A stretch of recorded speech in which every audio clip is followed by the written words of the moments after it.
Hey there and welcome. My name is Carlos Beres and let's start talking about what has been going on in the indie tabletop RPG scene. And as always, I'm not being directly sponsored by anyone mentioned here unless explicitly said otherwise.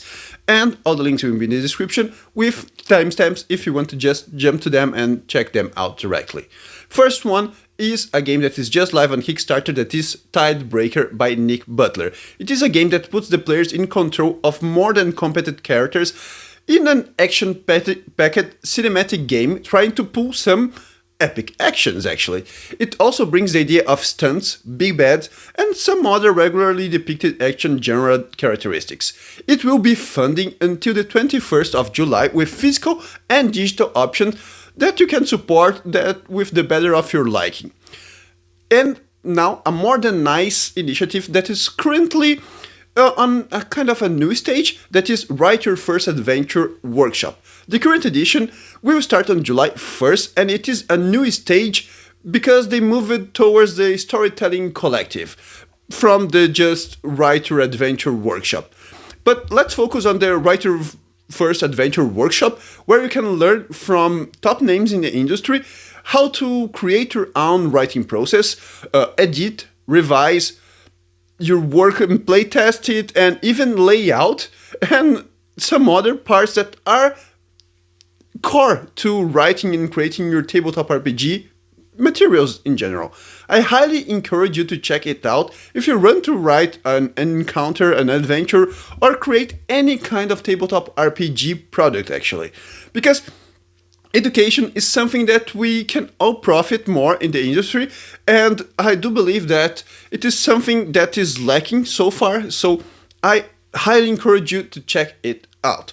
And talking about July 1st, we have two campaigns that are getting on their last week and that are finishing on July 1st, and I want to bring them to your attention. First of them is My Body is a Cage by John Battle, or Bats.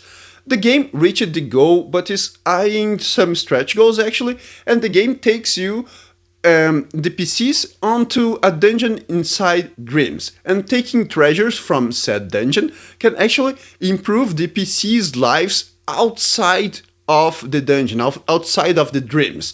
And it also is packed with some killing aesthetics, and the game itself already is released, but this Kickstarter also brings a lot of different content, like some adventures and dungeons that you can profit with very different ideas and very new ways of try and play this game that is just a premise for me is a killing one.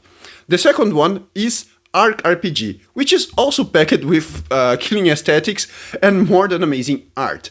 This title from Bianca Momatos, a member of RPGC, the Southeast Asian tabletop RPG community, which have in this project the partnership of Exalted Funerals. And Exalted Funerals is already doing such a good job for the indie scene, and they are helping and contributing on a lot of different projects. But more about Arc, the campaign broke so many stretch goals so far, and I hope that it breaks more until the end of it. This rules-light game is set in neutral because the creator was focused and explicitly wanted to make it available to as many different cultures as possible. But it focuses on the heroes defying a proper doomsday clock, putting a huge tension on a rules-light game. They are trying to save the freaking world of the destruction and an apocalypse, so it's a very high tension, at least on my standards. Check both games during this last week on Kickstarter. Okay, now another one is by RPG Latam, the Latin American community. We bring the Warm Crawl from Mateus Guax. This is a system-agnostic adventure with a D66 table to use as a hex crawl. It is a contribution actually from different creators from the scene, and it is free, so check it out, and perhaps check then Unseen number 1 that was created also by Mateus Guax with this hex kit and hex crawl idea, and that is highly related to this project. And since this project was released on itch.io, let's talk about something else on itch.io. That is Fölk-Lore itch.io Jam that happened sometime before, but now we have the first volume of a compendium of the projects that were in it and that were willing to be put on this together volume, this compendium of sorts. This is the first of 3 volumes so far, and this one is Fiends, Freaks and Foes. It is fully compatible with Morkborg. It is a third-party Morkborg supplement, and it brings plenty of different ideas and adaptations of folklore of different cultures to your Morkborg games. And on each as well, we have a new gem.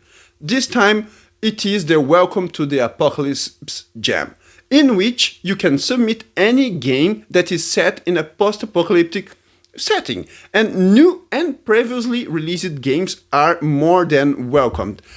And just to be clear, when we are talking about post-apocalyptic, it is defined as, and I quote, existing or occurring after a catastrophically destructive disaster or apocalypse. So we have an idea why we are talking about Welcome to the Apocalypse or the post-apocalyptic genre.